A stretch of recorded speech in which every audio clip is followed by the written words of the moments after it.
datang di praktikum ke-9 Prinsip Bioteknologi Aquaculture. Sebelum kita memulai praktikum pada hari ini, marilah kita berdoa menurut agama masing-masing. Berdoa dimulai.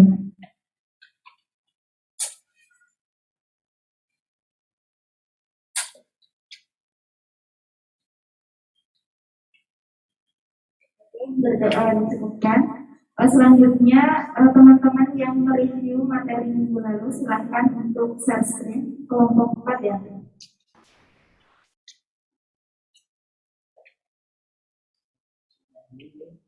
Mungkin bagi teman-teman yang praktikumnya offline bisa menjelaskannya bisa di depan. Ada anggota kelompok 4 yang praktikum offline silahkan. Temannya untuk share screen.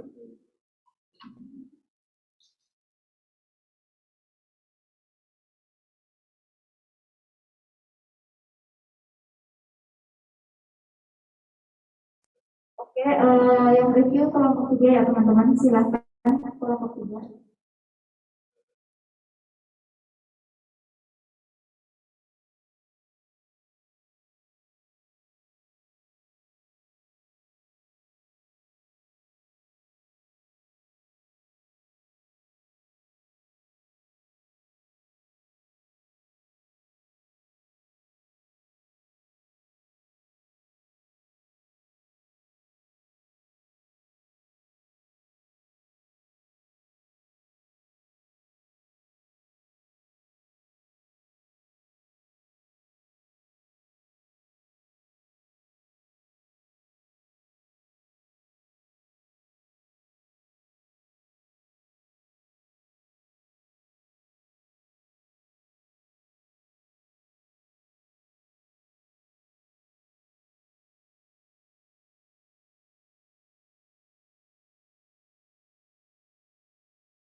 Ya, Assalamualaikum warahmatullahi wabarakatuh. Salam, itu kebetulan.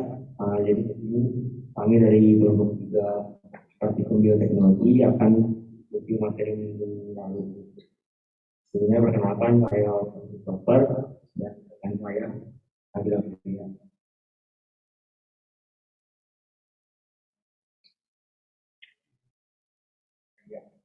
Untuk anggota kelompoknya ada Anissa Yusbani, Tommy Zahia, Thomas, dan saya berdua.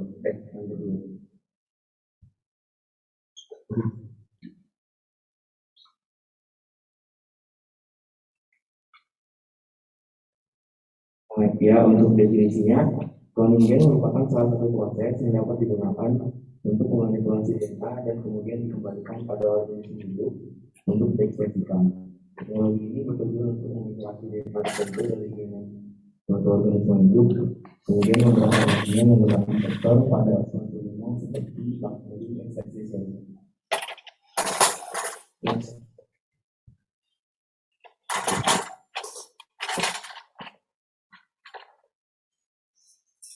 Ini untuk manfaat umumnya, yang pertama itu untuk pengembangan pengetahuan, yang kedua untuk mengembangkan dan memperbanyak bibit unggul, dan yang ketiga untuk menumbuhkan pasangan invertil sehingga mempunyai turunan. Next. Selanjutnya ada sel kompeten. Sel yang diberi perlakuan sehingga membran sel melakukan perubahan sifat menjadi lebih permeabel. Sel kompeten dapat dihasilkan dengan diberi kejutan listrik maupun kejutan suhu.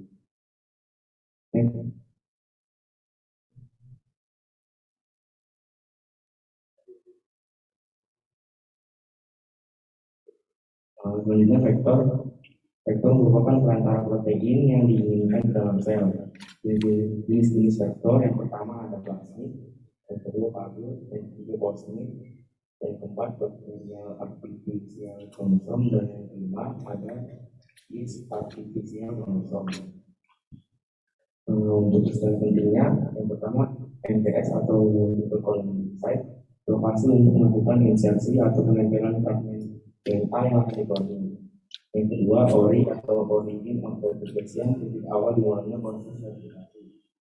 Dan yang ketiga, gen resistan antibiotik atau AMP, situs yang menunjukkan sifat resisten dan kompeten terhadap antibiotik tertentu. Sedangkan yang keempat, flags atau penanda untuk membedakan sel kompeten yang membawa fragmen DNA insert dan tidak.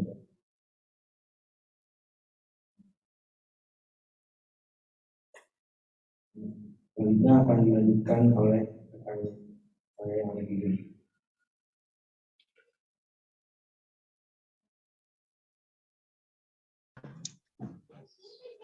Selanjutnya ada enzim restriksi.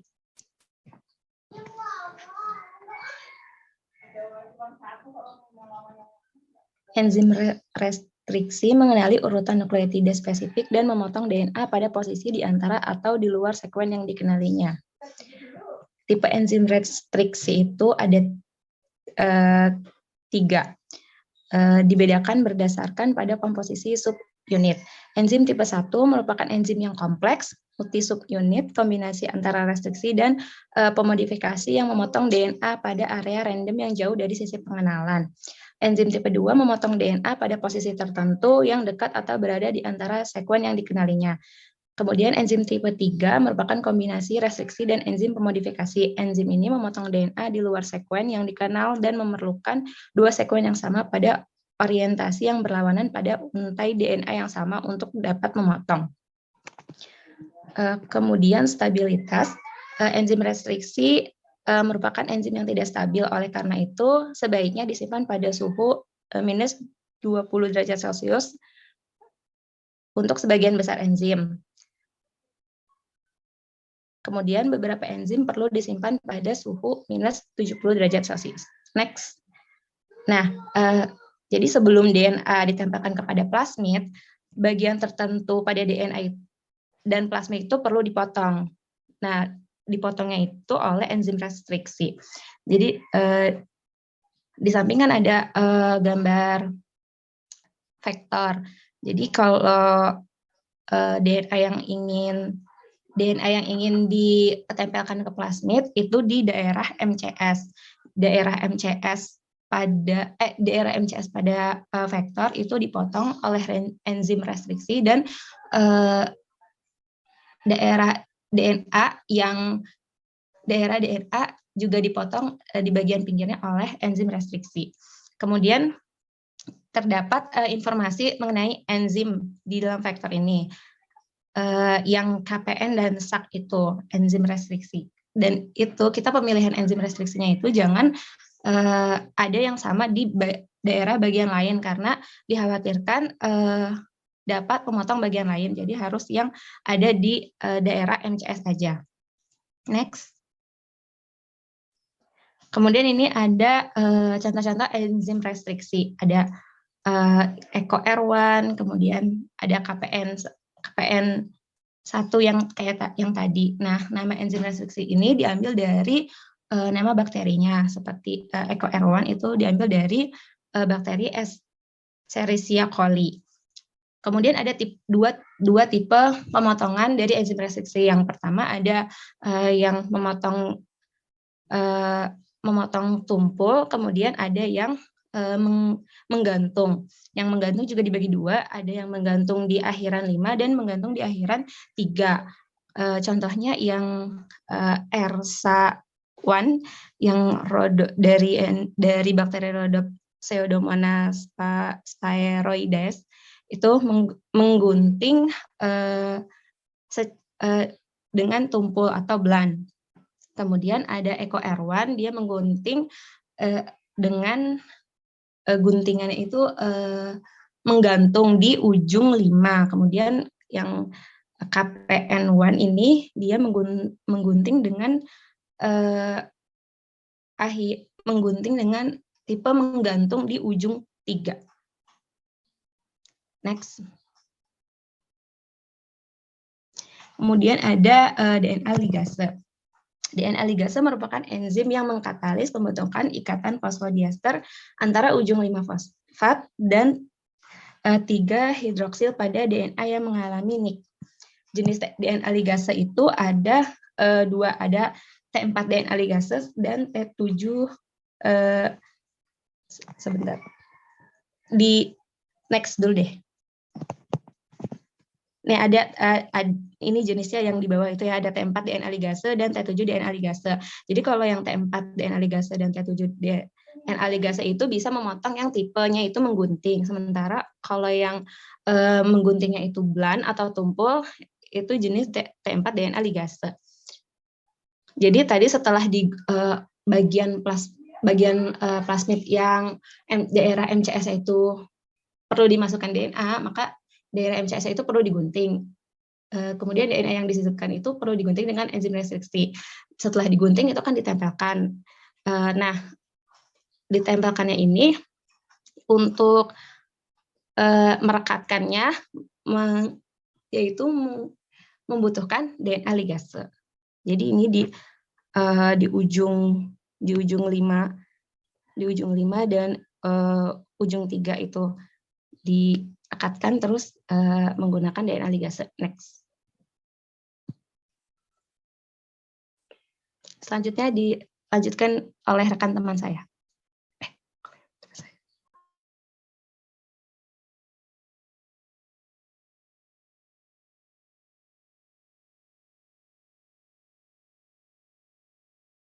Gen target, cepat nyala insulin gen.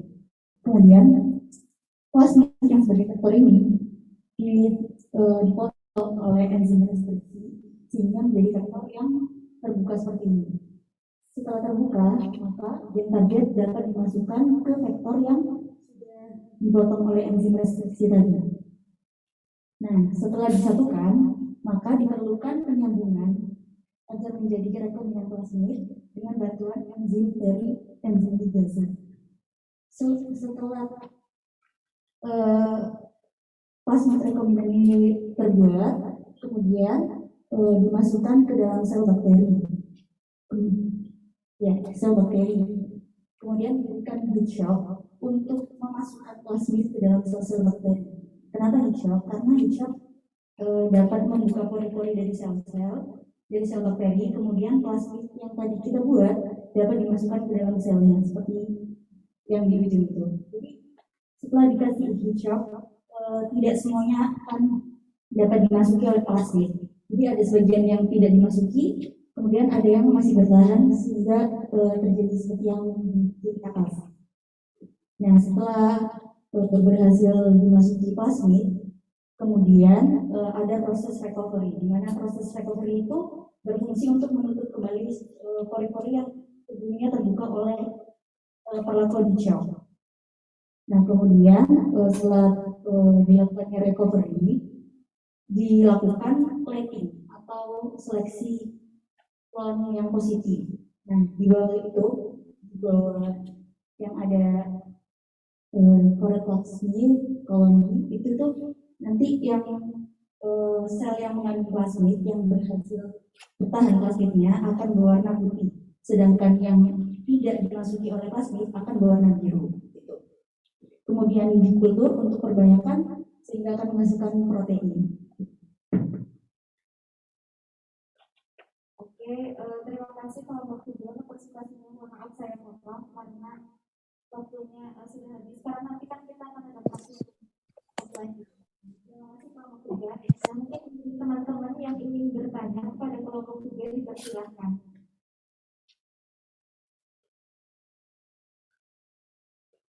Ada yang ingin bertanya? Baik yang praktikum offline atau online silahkan.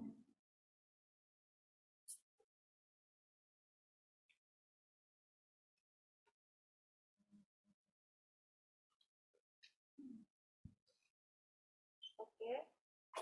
Sepertinya tidak ada yang bertanya. Mungkin saya tunggu sampai 10 detik. Yang offline tidak ada yang ingin bertanya. Oke, silahkan sebutkan nama dan.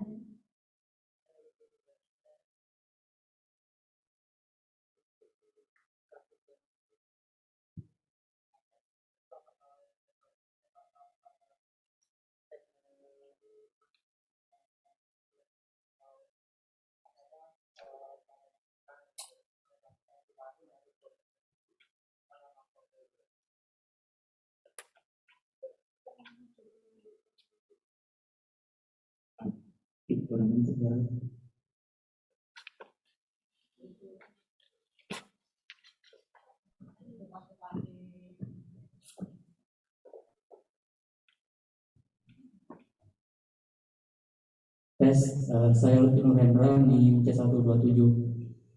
Untuk aplikasi cloning gen sendiri pada sektor aquaculture, apakah hanya terbatas pada teknologi transgenik dan transfer gen? Apakah di masa sekarang ini aplikasi dari cloning gen ini tuh sudah berkembang atau hanya terbatas pada dua aplikasi tersebut? Terima kasih.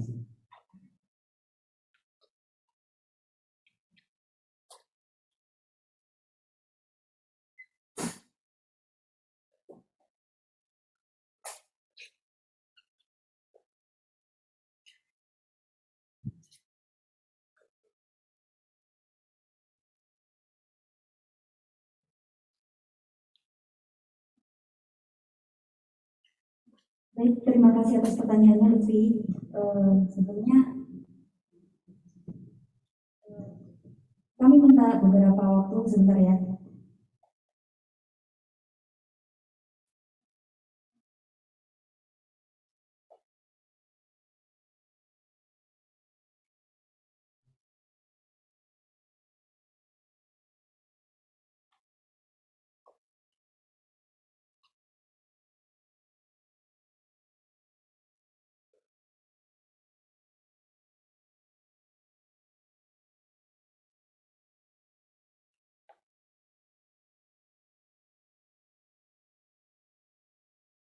Tadi pertanyaan dari Lutfi mengenai perkembangan aplikasi ya,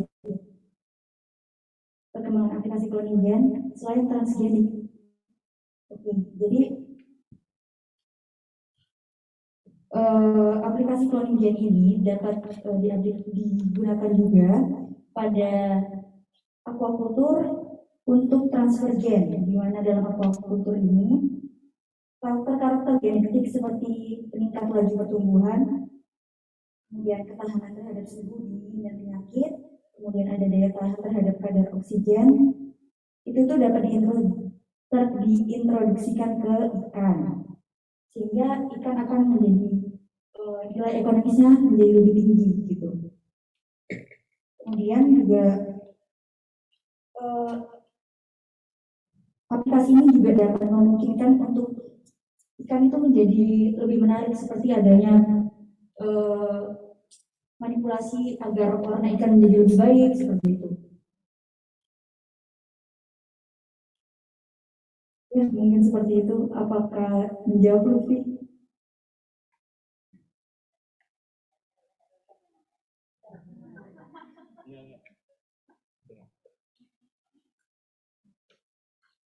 Baik, terima kasih atas waktunya. Semoga ilmunya bermanfaat.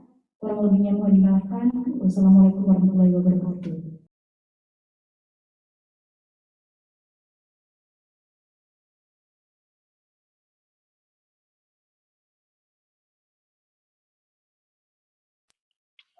Oke, baik. Terima kasih kepada kelompok 3 atas briefing materi baru. Suara saya terdengar oleh teman-teman yang di Zoom ya.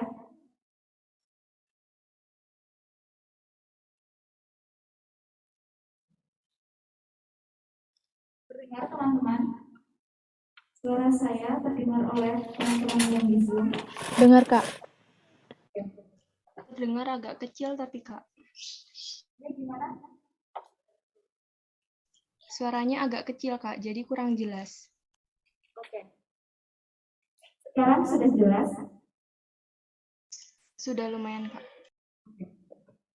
Jadi untuk pertemuan ke-9, materinya mengenai ekstraksi RNA dan sintesis cDNA. Materi yang akan saya sampaikan singkat saja teman-teman, jadi harapannya bisa memperhatikan dengan baik. Oke. Pertama kita akan mengenal terlebih dahulu mengenai sentral loop biologi molekuler. Nah teman-teman di sini pasti sudah tahu DNA itu mengalami proses transkripsi sehingga nanti akan dirubah menjadi RNA. Setelah dari RNA akan diubah menjadi protein. melalui proses translasi. Nah, ini yang kita namakan dengan proses sentral dogma biologi molekuler. Nah, setelah ditranslasi ada protein, maka kita bisa mengekspresikan suatu gen. Nah, RNA itu sendiri dia sebagai material awal analisis ekspresi gen. Kenapa sih bukan DNA gitu? Oke. Jadi untuk RNA sendiri dia merupakan polimer asam nukleat yang terdiri dari nukleotida dan mempunyai peran penting dalam berbagai regulasi biologi di dalam tubuh. Nah, struktur RNA dan DNA sendiri ini berbeda dan fungsinya tentu juga berbeda. Teman-teman harus memahami DNA dan RNA ini perbedaannya apa sih? Nah, yang pertama, basa di DNA itu berupa timin, sementara di RNA basanya urasil. Untuk gula di DNA, dia deoksiribosa, sementara di RNA gulanya ribosa. Untuk strukturnya, DNA memiliki double helix, sementara RNA memiliki single strand. Untuk ukuran DNA lebih panjang daripada RNA, dan lokasinya sendiri DNA ini terletak di inti sel dan mitokondria, sementara RNA terletak di inti sel dan sitoplasma. Untuk fungsi DNA, dia sebagai materi genetik, sebagai cetakan untuk sintesis protein, sementara RNA berfungsi dalam ekspresi gen atau perantara sintesis protein. Untuk reaktivitasnya, DNA cenderung lebih stabil dibandingkan RNA, karena RNA ini dipengaruhi oleh suhu dan RNase. Untuk keberadaannya, DNA permanen, sementara RNA ini periodik atau singkat. Untuk kadar DNA, dia tidak dipengaruhi oleh sintesis protein atau tetap, tapi RNA dia akan berubah sesuai dengan stimulus atau jumlah protein yang dibutuhkan. Nah, kenapa kita melakukan ekstraksi RNA? Untuk apa sih ekstraksi RNA itu? Yang pertama, kita bisa menganalisis ekspresi gen, kemudian analisis kekerabatan, deteksi penyakit, serta studi fungsi sel dan biologis tubuh. Nah, teman-teman harus paham mengenai tahapan-tahapan dalam ekstraksi RNA. Jadi setelah kita melakukan ekstraksi RNA, maka kita dapat melakukan analisis ekspresi gen. Untuk metode yang umum digunakan dalam ekstraksi RNA itu ada asid guanidium thiocyanate phenylchloroform extraction atau AGPC. Nah, di sini kita menggunakan guanidium thiocyanate di mana dia berfungsi untuk mendenaturasi protein serta sebagai nucleic acid protector. Sementara untuk phenylchloroformnya sendiri dia berfungsi sebagai pelarut organik di mana nanti dia akan memisahkan antara RNA, DNA, dan protein berdasarkan pelarutannya. Nah, untuk tahapan-tahapan ekstraksi RNA di sini ada 5 tahapan. Yang pertama tahapan lisis, kemudian fase separation atau pemisahan, RNA binding atau pengikatan, kemudian ada pencucian RNA, dan yang terakhir ada deletion atau pengenceran. Nah, untuk alat dan bahan yang digunakan untuk ekstraksi RNA, yang pertama ada kit untuk ekstraksi RNA, kemudian ada vortex, centrifuge, steril micropestle, mikrotube, mikropipet, sampel tentunya, kloroform, NFW atau nucleus sterilator, etanol 70%, serta isopropanol. Nah, kita masuk ke tahapan yang pertama yaitu tahapan lisis. Kita mengambil sampel sebanyak 30-50 mg. Teman-teman bisa menggunakan sampel hati, ginjal seperti itu. Kemudian kita masukkan sebanyak 300 mikroliter reagen guanidium thiocyanate ke dalam tabung mikrosteril. Kemudian kita lisis atau hancurkan jaringan menggunakan micropestle. Kemudian kita inkubasi pada suhu ruang selama 5 menit. Nah, tujuan dari inkubasi ini adalah agar RNA-nya itu keluar dari mitokondria.